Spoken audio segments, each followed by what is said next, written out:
할렐루야. 오늘은 입술의 예배, 마음의 예배라고 하는 제목으로 하나님 말씀을 듣겠습니다. 우리는 위선이라고 하는 단어를 굉장히 싫어합니다. 한국에서도 그렇고 미국에서도 그렇고 위선자라고 하는 말을 들으면 굉장히 기분 나쁘고 화가 납니다.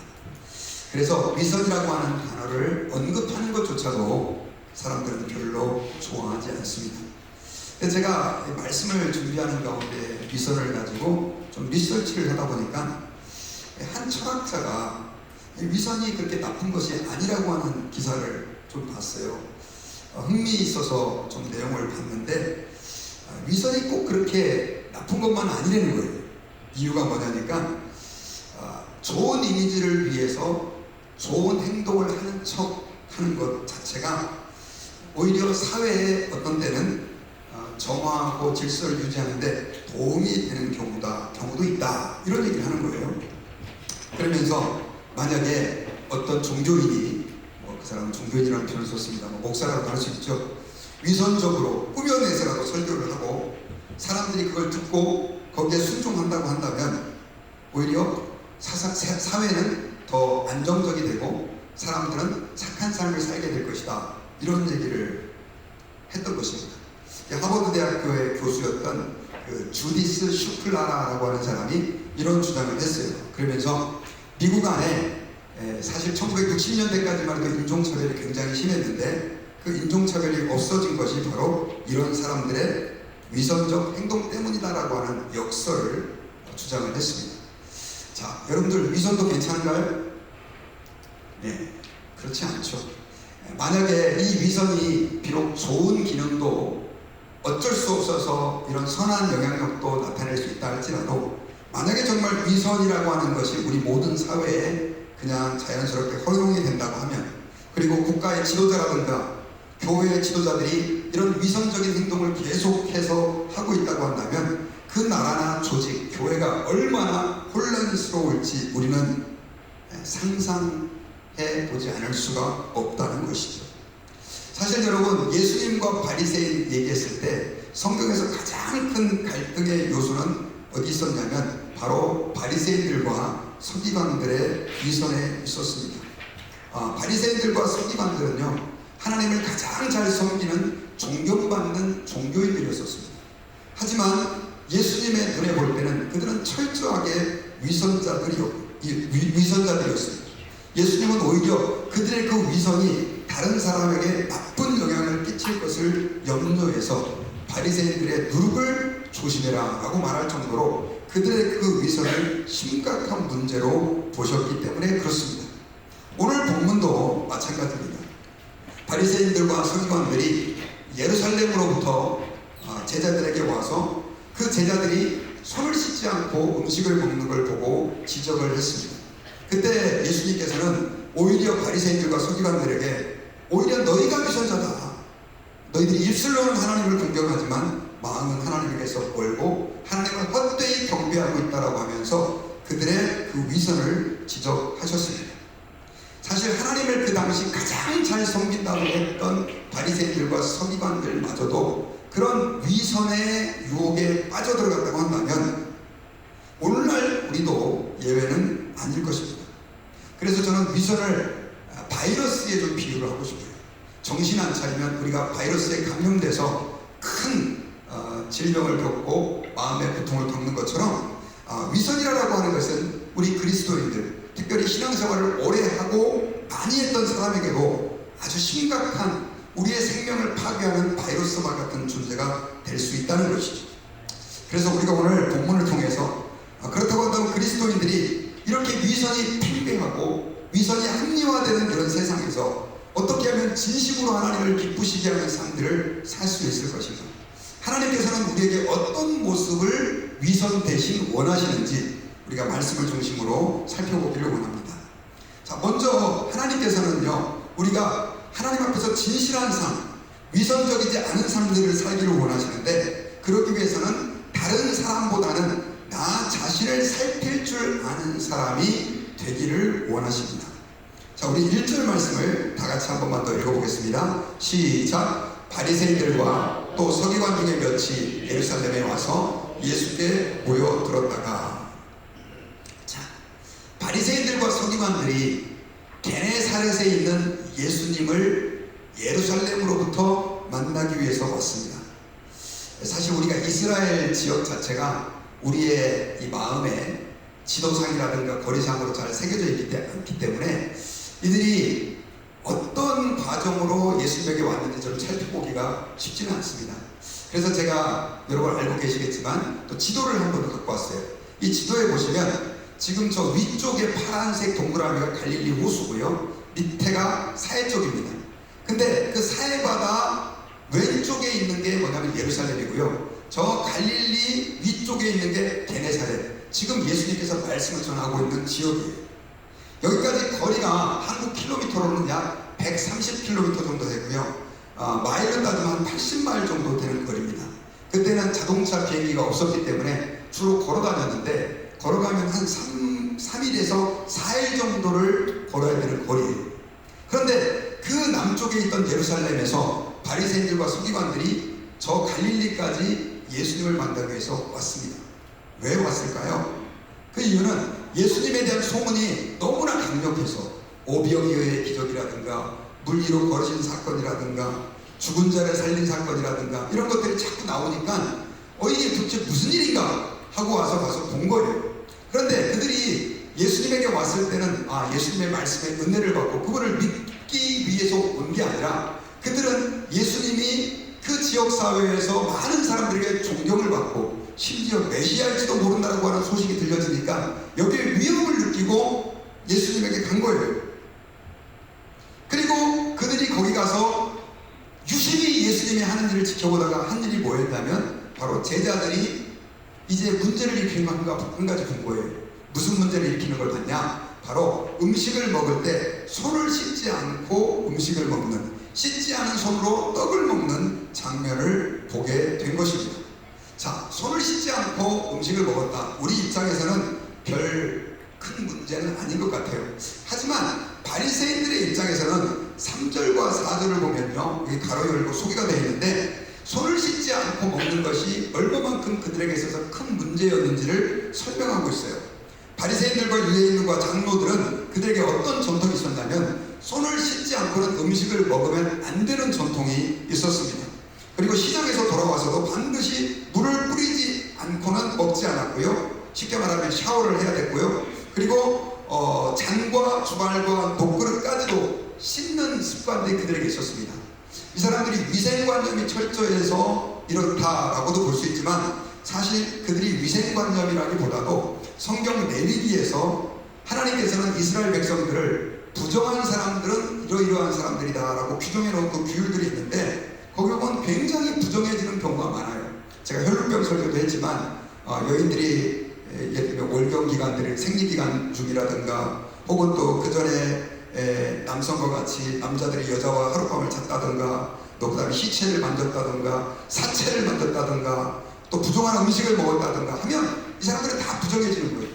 근데 문제는 나 혼자 살 때는 하나님 앞에 정결한 모습으로 자기 자신을 지킬 수 있는데, 그 사람들과 접촉을 해도 자기가 부정해지는 거예요. 그럼 어떻게 그런 부정함을 자기들이 벗어나서 깨끗하게 유지할 수 있느냐? 이 성경에서는 물로 씻는 의식. 여러분, 오늘날 세례를 우리가 교회에서 주잖아요. 우리 장로교는, 침례교는 침례를 주고. 근데 그 씻는 의식이 우리의 죄를 씻는 상징적인 의미가 그 안에 담겨져 있어요. 자, 그래서 그들은 꼭 음식을 먹기 전에 자기의 부정함을 덜어내기 위해서, 씻어내기 위해서 손을 씻었다라고 하는 것입니다. 이거는 의학적으로도 위생에 상당히 좋은 것들이라서 우리가 오늘날도 많이 권변하고 있는 하나의 좋은 관습입니다.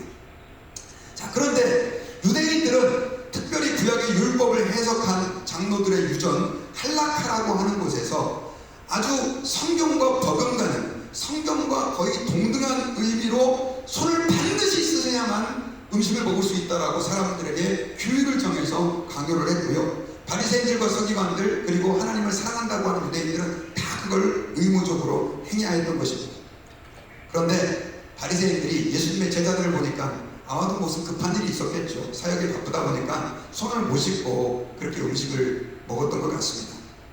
그러니 그걸 꼬투리 잡아가지고 있는 것이죠.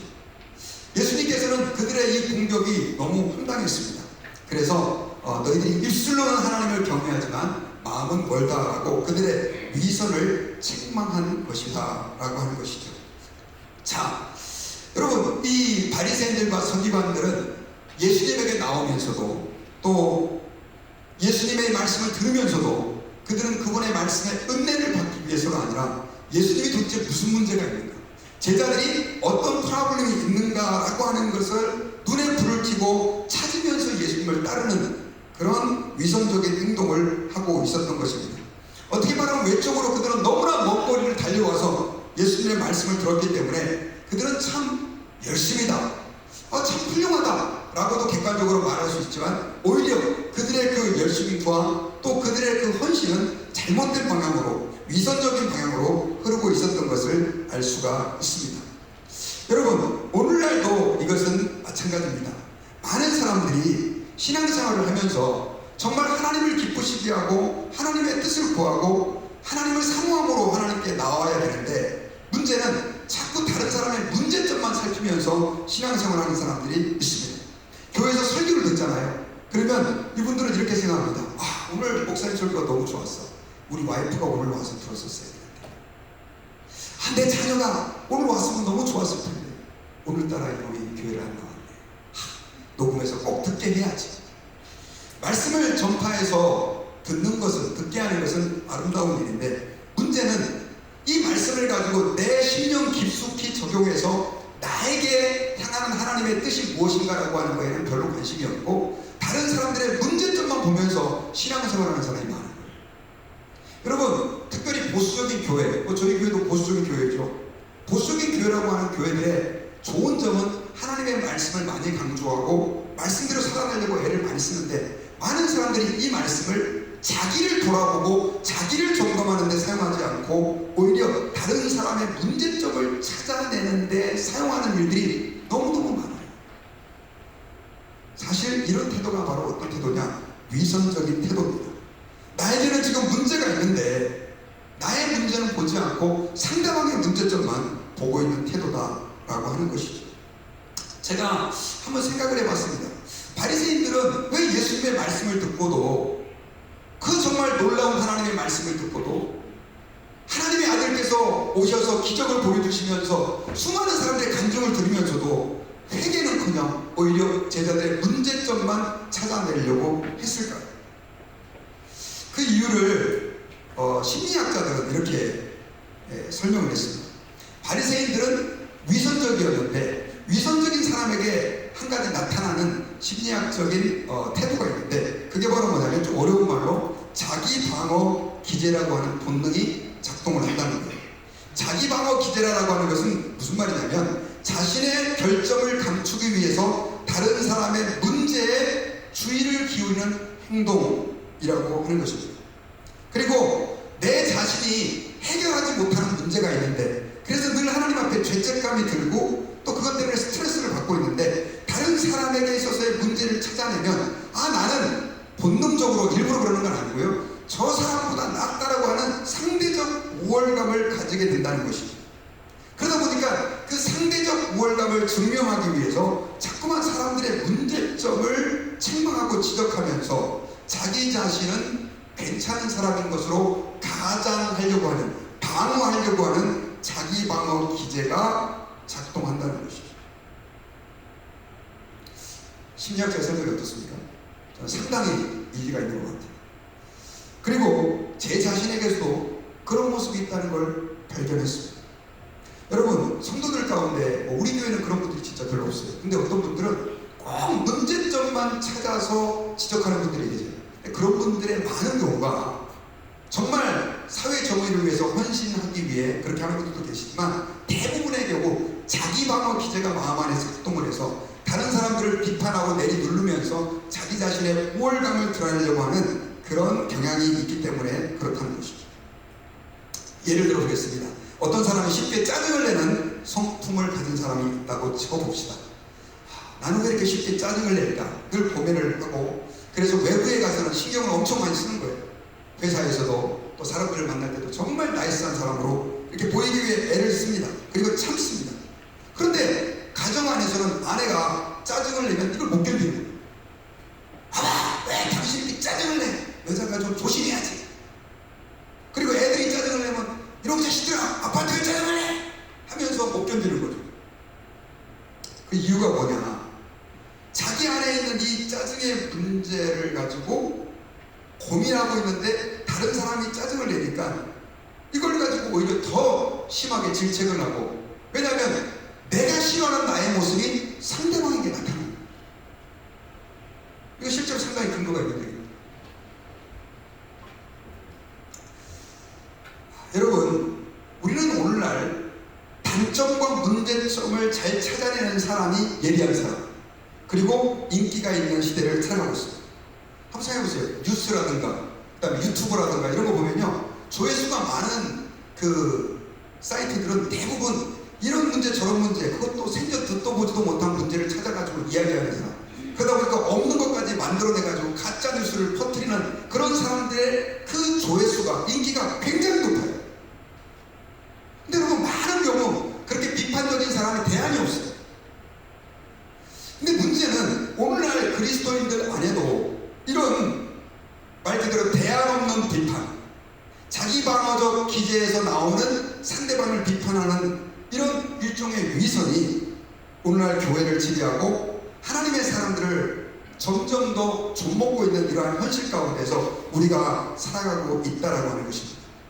여러분, 저는 이 세상이 건강하게 발전하기 위해서는 비판이 필요하다고 생각합니다.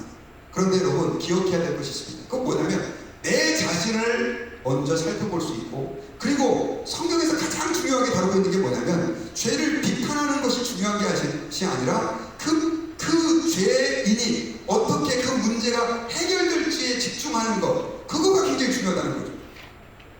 자, 하나님께서는 구약에서 우리의 죄를 지적하셨어요. 너희 이렇게 살면 안 돼. 문제 있어. 이거 고쳐야 돼. 너희들이 만약 회개하지 않으면 나 심판할 거야. 이런 말씀을 많이 하셨어요. 그런데 하나님은 그 우리의 문제를 어떻게 해결하셨습니까? 우리 스스로 해결이 안 되니까 그분의 독생자 예수님을 이 땅의 십자가에 죽으시도록 보내주십니다. 그래서 그 죄 많고 문제 많은 저와 여러분을 주님이 다 품어주시고, 허물 많고 정말로 하나님 앞에 심판의 대상이었던 우리를 주님은 용서해 주셔가지고 하나님의 자녀 삼아 주셨어요. 그리고 성령을 우리 안에 베풀어 주셨어요.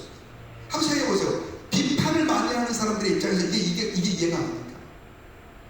교회를 오래 다녀도요, 하나님의 사랑을 못 받아들이는 사람들의 특징이 있어요. 어떤 특징이 있냐면요, 항상 비판적인 거죠. 그러니까 죄인인 나를 용납해 주시고 문제 많은 나를 비판하거나 책망하지 않고 그대로 수용해 주시는 그 주님을 못 만나는 거예요. 그런 분들이 그분의 사랑이 이해가 안 가는 거예요. 여러분, 하나님의 사랑을 우리가 경험하잖아요. 그러면 그때부터 우리는 너그러워집니다. 그리고 비판보다는 칭찬과 격려와 사랑으로 품으려고 하는 그런 마음들을 갖게 되어지는 것을 저와 여러분들이 기억해야 합니다. 그래서 은혜를 받은 사람들은요, 사실 다른 사람의 문제에 그렇게 별로 관심이 없어요. 성령이 충만 한번 해보세요. 와서 엄청 예배 열심히 드리고 은혜 많이 받았어요. 김 집사가 왜 저래, 이 집사가 왜 저래, 박 집사가 박하게 말해 저렇게만 하고, 별로 시험 드는 사람이 없어요. 은혜를 못 받은 사람들이, 하나님을 깊이 못 만난 사람들이 자꾸만 비판적이에요. 저는 저와 여러분들이 하나님의 그 크신 사랑과 은혜를 경험하는 그냥 축복들이 있으시기를 주의 이름으로 축원합니다.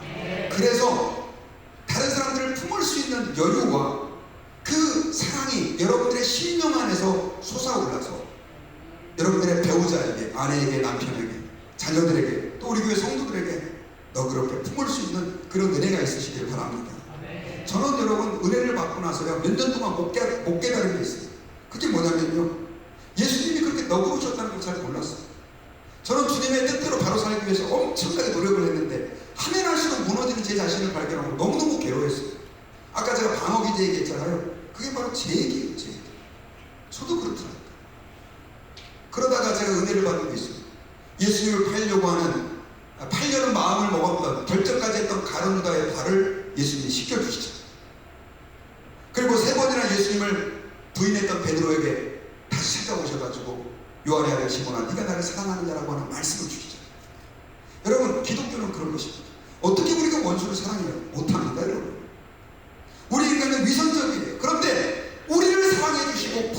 키워주시고 품어주시는 그 주님 때문에 이것이 가능한 줄 믿으시기를 바랍니다. 그리고요, 하나님 앞에서 주님 앞에 진실한 사람, 위선적이지 않은 사람은 사람보다 하나님을 더 의식하면서 사는 사람입니다. 자, 아까 문제 있는 사람들은 사람을 의식한다고 그랬죠. 자, 하나님 앞에 진실한 사람들은 사람보다는 하나님을 더 의식해요. 자, 예수님께서 그 바리새인들과 서기관들이 당신의 제자들은 왜 씻지 않고 손을 씻지 않고 장로들의 유전을 어기면서 음식을 먹습니까라고 비난했을 때 예수님은 이사야서를 인용해서 이렇게 6절에서 말씀하셨습니다. 이사야가 너희 외식하는 자에 대하여 잘 예언하였도다. 기록하였을 때 이 백성이 입술로는 나를 공경하되 마음은 내게서 멀도다. 사람의 계명으로 교훈을 삼아 가르치니 나를 헛되이 경배하는도다. 이사야서 29장 13절 말씀을 인용한 것입니다. 자, 예수님은 지금 제자들을 공격하고 그 제자들을 빌미로 삼아 예수님을 씻지 않았다고, 씻지 않고 먹게 했다고 비난하는 그들에게 대해서 너희가 외식하고 있다. 너희가 지금 입술로는 하나님을 공격하는 것 같지만 마음은 하나님께서 멀다라고 책망을 하고 있는 것입니다. 자, 그들은 실제 예수님의 말씀대로 입술로는 하나님을 공경하는 사람처럼 여겨졌어요. 바리새인들은 오늘날 말하면 여러분 목사와 같은 사람이에요.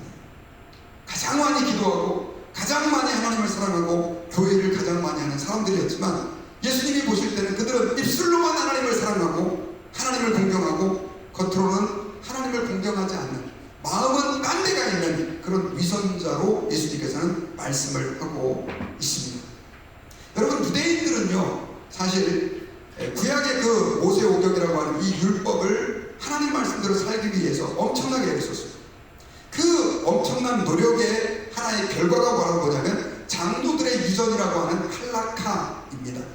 할라카는 구약의 창세기, 출애굽, 레위기, 민수기, 신명기 5개의 그 율법을 지키며 살도록 하기 위해서 좀 모호한 그 성경의 내용을 아주 구체적으로 어떻게 살 것인가 설명한 글입니다. 그래서 여러분 미시나와 탈무드 들어보셨죠? 이 두 책이 어떻게 보면 그 책의 분량도 엄청납니다. 바로 율법을 해석해서 어떻게 살아야 할지를 가르치는 책이었죠. 여러분 예를 들어서 안식일을 기억하여 거룩히 지키라. 10계명의 4계명이죠. 이 계명을 우리가 어떻게 지켜야 안식일을 제대로 지키는 건가? 좀 모호하지 않습니까? 그래서 여러분 유대인들은 이 안식일을 어떻게 지킬 것인가라고 하는 것을 39가지로 구분해서 미시나에서 설명을 해요. 한 가지만 예를 들면 안식일 날은 불을 피우지 마라. 요리 음식 절대 하지 마라. 그리고 하루에 약 한 1.5에서 2km 요 사이, 적게 보면 1km까지 요 정도 이상의 거리를 걷지 마라. 그리고 여자들은 거울을 보지 마라. 왜냐면 거울 보면 뭐 흰머리 뽑고 막 이렇게 하게 돼서 손질을 하게 돼서 이것도 일이다. 심지어 안식일 날은 또 타작을 하지 말아야 된다. 예수님에게 문제를 삼았던 제자들이 길을 가다가 그 미리삭을 비워 먹었을 때 이걸 타작행위로 했던 것이 바로 이 안식일 규정을 설명한 미시나 규정입니다. 이런 식으로 39가지를 규정을 한 것이죠. 그리고 부정을 피하기 위해서 아까 손을 꼭 씻어야 된다라고 하는 이런 규정들을 만들어서 사람들에게 하나님을 잘 섬기도록 가르친 거예요. 자, 제가 여러분들 여쭤볼게요. 나빠요? 좋아요? 좋은 거죠. 네. 좋은 겁니다. 저는 그거 나쁘지 않다고 생각해요. 근데 문제가 뭐냐면 이들이 하나님을 사랑하는 마음이 식어져 버리고 하나님을 공경하는 마음이 식어져 버리고 눈에 보이는 사람만을 의식하다 보니까 결국 이 전통이 하나님을 거역하는 위험한 도가 되어버린 거예요.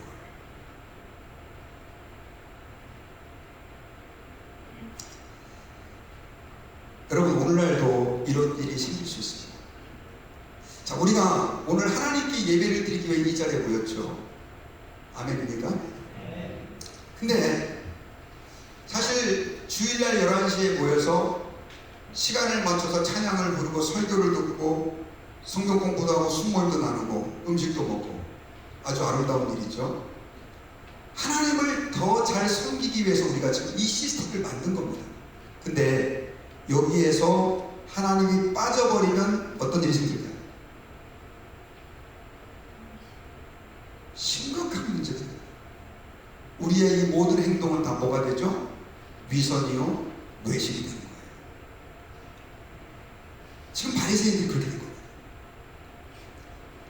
제가 설교를 하는데 하나님을 기쁘시게 하려고 하는 설교가 아니라 여러분들에게 인기를 얻기 위한 설교를 하고 있다. 이미 그 설교자는 간 겁니다.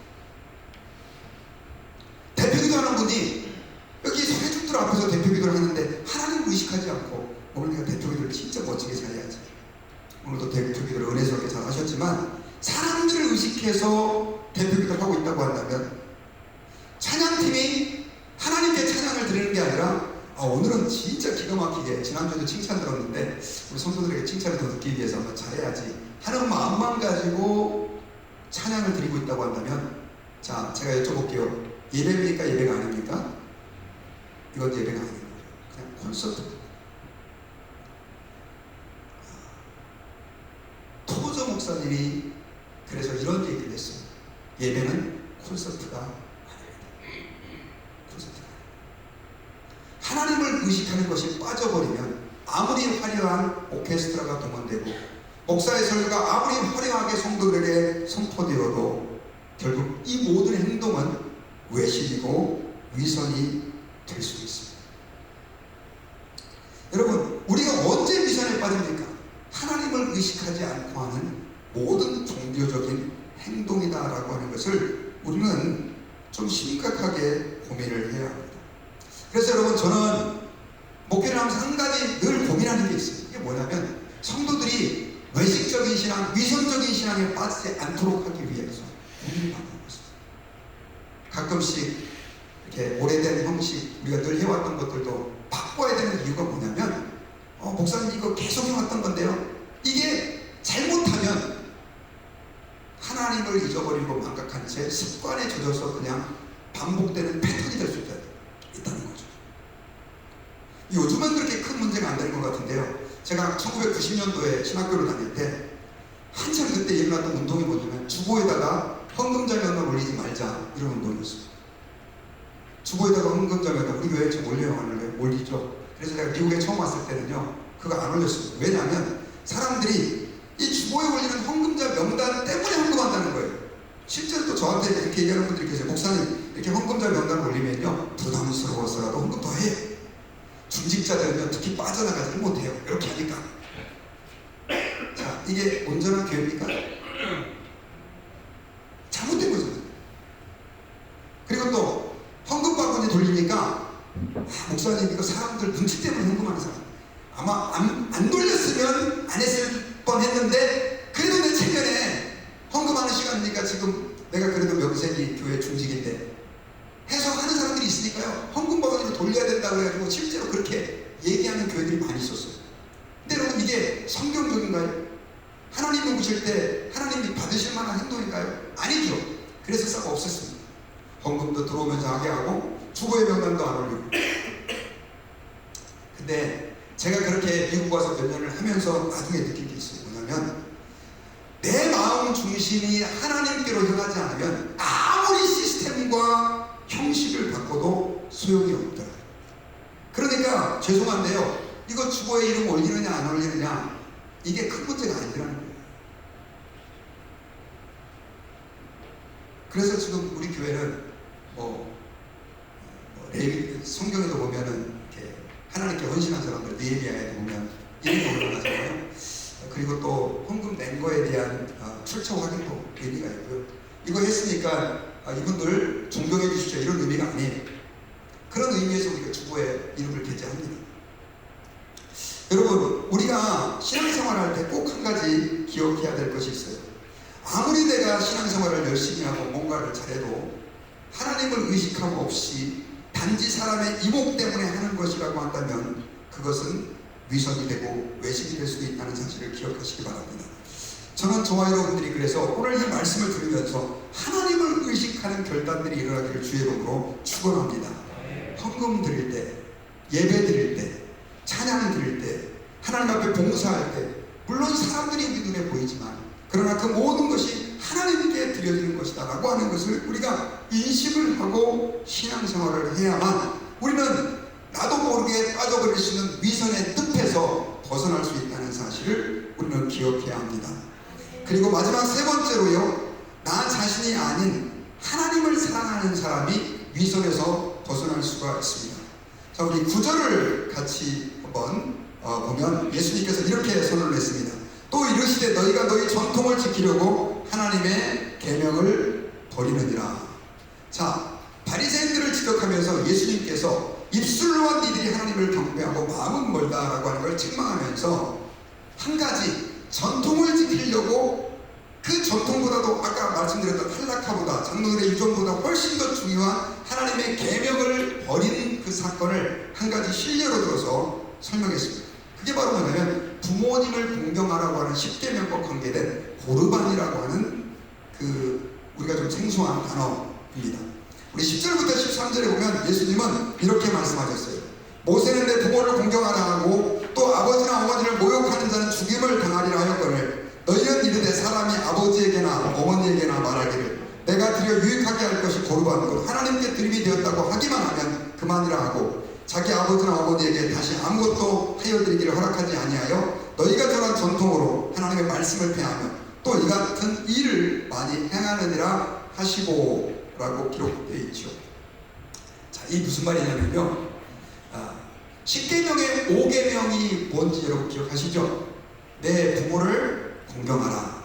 그러면 네가 땅에서 잘 되고 장수할 것이다 라고 하는 부모 공경에 대한 계명입니다. 사실 부모 공경의 계명은 너무 중요합니다.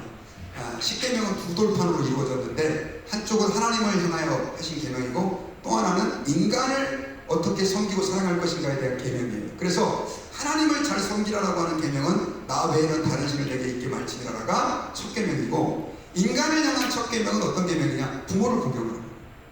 부모님을 여러분 공경한다는 게 얼마나 중요한지 모릅니다. 그런데 유대인들은 이 계명을 장로들의 유전으로 자기들 멋대로 계악을 해버렸어요. 완전히 바꿔버렸다는 거예요. 나쁘게. 그걸 지금 예수님이 지적한 것입니다. 그게 바로 뭐냐면 고르반이다라고 하는 건데, 자, 부모 공경의 계명. 당시에는 여러분 부모님들을 자녀들이 꼭 돌봐야 됐었어요. 그냥 연세가 들고 하다 보면 일도 할 수 없었고 자녀들이 돌보지 않으면 살아갈 수가 없었어요. 그런데 이게 자녀들의 입장에서는 귀찮고 번거로운 거예요. 그래가지고 그 자녀들 가운데 어떤 자녀는 이렇게 하나님의 성전에 가가지고 특별히 바리새인들 가운데 하나님 앞에 주님 내 모든 재산을 하나님께 드리겠습니다라고 서원을 하면 그 재산은 그 어떤 사람에게도 줄 수가 없어요. 그때부터 하나님의 것이 되었으니까. 특별히 고르반이라고 하는 단어는 히브리어로 드리다라고 하는 뜻입니다. 하나님께 드린 거예요. 자, 그러니까 이 재산을 가지고 부모님에게 줄 필요가 있다 없다? 없어지게 되는 거예요. 더더군다나 민수기 30장 2절 말씀은 하나님께 서원한 것은 절대로 바꿀 수 없다라고 기록되어 있거든요. 그러니까 하나님께 드리기로 내 재산을 드리기로 결정을 해버리면 이 재산은 그 누구 형제 부모에게도 줄 수 없고 하나님께 줘야 되는 거예요. 그리고 그 서원은 취소할 수 없어요. 그래서 만약에 아버지가 아들에게 야 내가 지금 병원에 가야 되는데 보니까 돈이 없구나. 좀 돈 좀 줄 수 있겠니? 좀 보태줄 수 있겠니? 라고 말하니까 아들이 이렇게 얘기하는 거예요. 아버지 참 저도 드리고 싶은데요. 제 재산은 이미 하나님께로 드리기로 고르반 했어요. 그러니까 아버지께 드릴 수가 없네요. 친구들 중에 좀 빌려서 한번 해보세요 아버지. 이렇게 얘기하는 거죠. 아들아 내가 지금 생활비가 다 떨어졌다. 소셜시티비 연금도 너무 적고 갑자기 문제가 생겨가지고 이렇게 돈이 좀 많이 나가는 바람에 용돈이 없는데 조금이라도 좀 보태줄 수 있겠니? 아버지 죄송한데요. 제 재산은 이미 하나님께 다 드리기로 성을 냈기 때문에 드릴 수가 없어요. 이런 짓거리를 바리새인들이 한 거예요. 강단에서 좀 나쁜 얘기를 해서 죄송합니다. 자기들의 욕망을 위해서 가장 사랑해야 될 대상인 부모님을 하나님의 말씀으로 회피하면서 봉양해야 될 의무를 외면한 거죠. 현대판 고르반도 있습니다. 일부 성도들 가운데 이렇게 얘기하는 분들이 계세요. 부모님 죄송합니다. 제가 교회 11조를 드려야 해서 부모님께 드릴 용돈이 없습니다. 제가 선교운동을 해야 되고요. 병원비 낼 게 없네요. 저 교회 봉사하느라고요. 전화 드릴 시간도 찾아뵐 시간도 없어요. 저 열심히 교회를 하고 있으니까요. 좀 죄송합니다. 현대폰 고르만 같은 거죠. 이게 뭐냐? 위선입니다. 성경에서 여러분 제일 큰 계명은 뭐라고 얘기했습니까? 하나님을 사랑하고 내 이웃을 내 몸과 같이 사랑하는 거예요. 근데 우리 이웃 가운데 가장 우리가 사랑해야 될 첫 번째 대상이 누굽니까? 우리 부모님이잖아요. 그런데 장로들의 유전이라고 하는, 고르반이 실제로 장로들의 유전에 한락하게 기록되어 있습니다. 그걸 통해서 그들이 가장 중요한 의무를 하나님의 말씀을 따르는 방식으로 합리화시키고 외면해가지고 그렇게 피해나가는 거죠. 자신들의 욕망을 위해서 그들은 하나님의 율법, 하나님의 계명을 말 그대로 무시하고 무너뜨린 행위가 될 것입니다. 여러분, 성경 구약 성경에는요, 레위기서 19장 18절과 신명기 6장 5절을 보면요, 부모님을 회방하고 욕하고 저주하는 자는 그 당시 사회에서 사형까지도 받을 수 있는 아주 무서운 죄였었습니다. 그런데 그 하나님의 계명을 장로들의 유전이라고 하는 전통으로 다 깔아 뭉개버린 것입니다. 하나님께 드리기만 하면 된다라고 하는 방식으로 그렇게 자신의 부모 사랑에 대한 의무를 피해 나간 것이죠. 여러분, 이건 하나님을 향한 사기입니다. 하나님께서 기뻐하시는 것이 아니었었어요. 그런데 위선자들은 하나님을 의식하지 않으니까, 사람들 눈에만 나는 괜찮으면 되니까 자기의 종교와 신앙을 이용해서 그렇게 피해 나가는 것이죠. 여러분, 오늘날도 그런 사람들이 얼마나 많은지 모릅니다. 저는 이런 이야기를 들었어요. 실제 있었던 일인지 모르겠지만 어떤 분이 주식에다가 돈을 투자했습니다. 가능성 있는 회사 2개를 아주 엄청나게 많은 돈을 투자를 해놓고 하나님께 이렇게 기도를 했습니다. 하나님, 2 회사 중에서 그 수익이 나는 회사는 제가 절반을 하나님께 헌금으로 드리겠습니다. 수익이 나는 수익의 절반을 헌금으로 드리겠습니다. 그런데 공교롭게도 2개의 회사 중에서 한 회사가 갑자기 2배로 주가가 오른 거예요. 얼마나 감사해요. 근데 다른 하나는 그대로인 거예요. 그러니까 이분이 이렇게 하나님께 와서 기도를 했다고 합니다. 하나님, 죄송합니다. 제가 하나님께 드리기로 한 회사가 주식이 그대로네요. 하나님 죄송해요. 빠빠이. 이렇게 했대요. 지금 여러분, 이 이야기를 들으면서 무슨 생각이 드세요?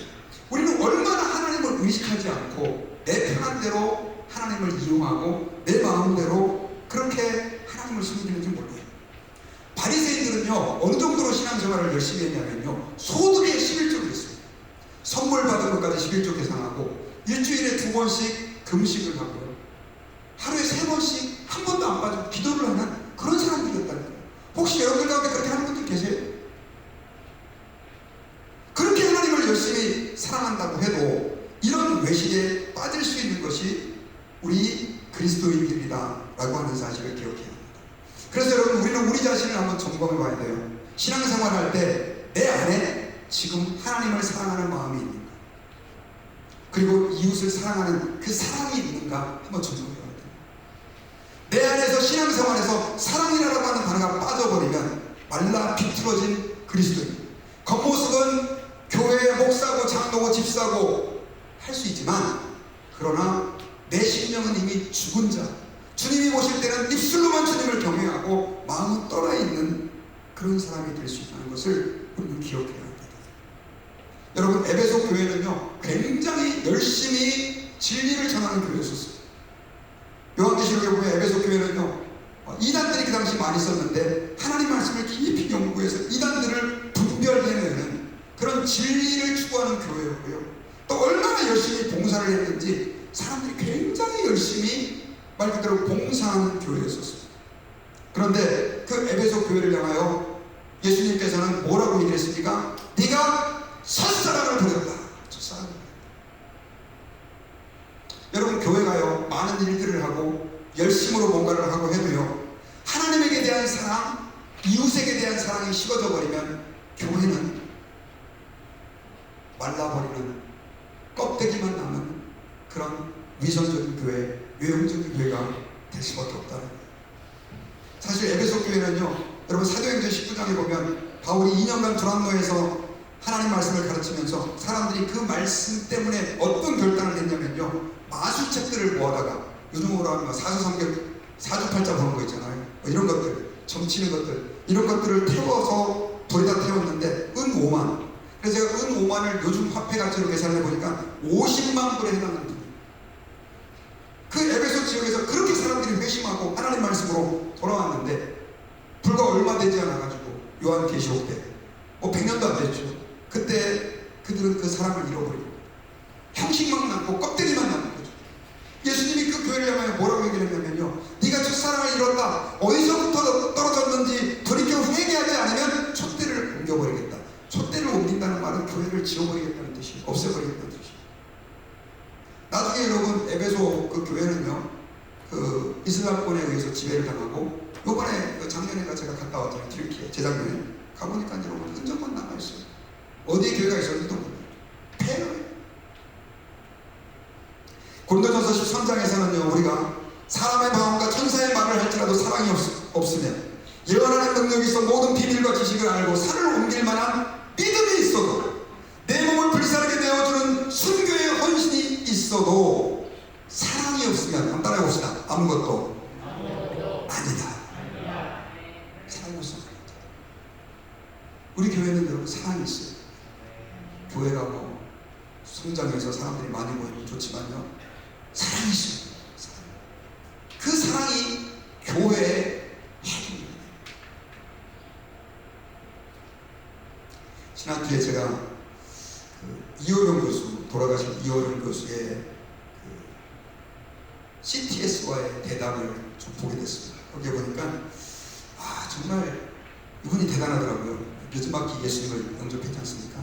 그래서 그분이 낸 책이 지성에서 영성으로, 저는 그 책 읽어보지도 않았는데 그 유튜브 그 대담을 보면서 그 책을 꼭 읽어봐야 되겠다라고 하는 생각을 하게 됐어요.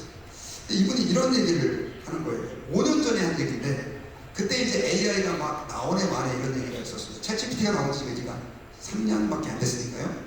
그런데 이분이 이런 얘기를 하는 거예요. AI가 등장하면 이제는 지식의 평등 사회가 된다, 이런 얘기예요. AI가 등장하기 전까지만 해도 가장 사회를 이끌어가는 탁월한 사람은 지식을 많이 가진 사람, 남들이 모르는 걸 아는 사람이었어요. 실제로 그렇지 않습니까? 판사, 검사, 변호사, 그리고 의사, 이런 분들 다 지식을 많이 아는 사람이어야 됐고, 그러다 보니까 똑똑한 사람이 세상에서 나름대로 인정받는 사회였었어요. 근데 AI가 등장하면 이게 다 깨진다는 거예요. 그래서 비유를 들었는데 이런 비유를 들었어요. 계단을 올라갈 때 가장 유리한 사람은 체력이 튼튼한 사람이죠.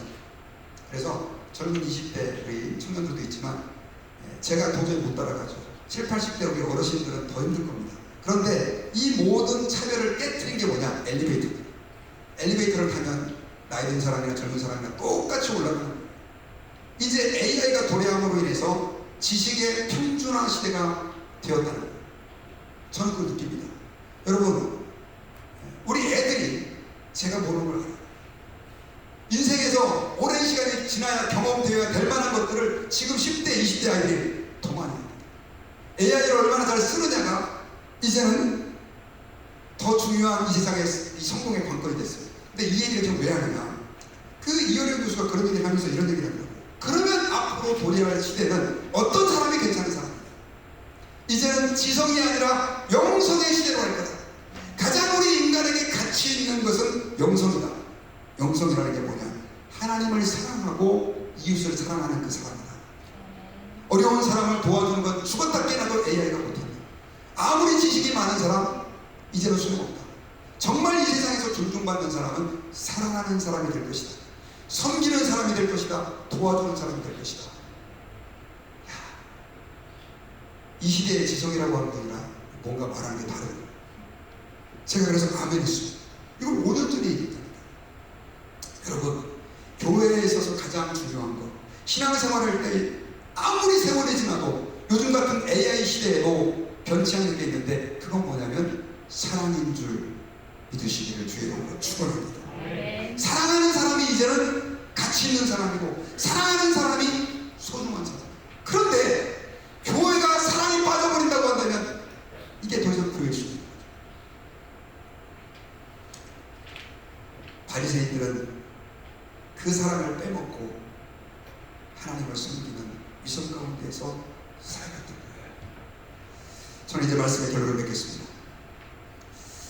위선은요, 신앙생활을 잘 한다는 사람, 성경을 많이 안다는 사람, 오래 했다는 사람에게 누구나가 다 쉽게 침투에 들어갈 수 있는 바이러스입니다.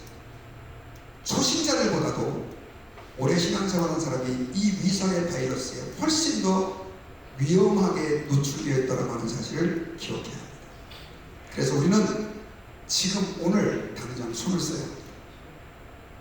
자동차 오일 체인지하라고 연마할 때 불이 들어오는데 오일 안 갈고 탄다고 해서 차가 문제가 생깁니까? 당장은 안 생깁니다. 그러나 나중에는 회복 불능의 상태가 될 것입니다. 위선, 지금 당장 내가 하나님 앞에 처리하지 않고 회개하지 않는다 그래서 큰 문제가 되는 게 아닙니다. 그러나 이것이 저와 여러분들을 회복 불능의 상태로 정말 완전히 깡그리 말라서 아무 생명력이 없는 그리스도인으로 몰고 갈 수 있는 위험한 바이러스라고 하는 사실을 기억하고, 혹시나 그 위선의 바이러스가 내 안에 침투해 있다면 오늘 주님의 말씀과 성령 안에서 토해놓고, 하나님, 저의 마음 가운데 처음 뜨겁게 주님을 사랑했던 그 사랑을 회복시켜 주십시오 라고 기도해요. 다시 한번 주님을 사랑하고 주님의 은혜에 감격하는 저와 여러분들이 될 수 있기를 바랍니다.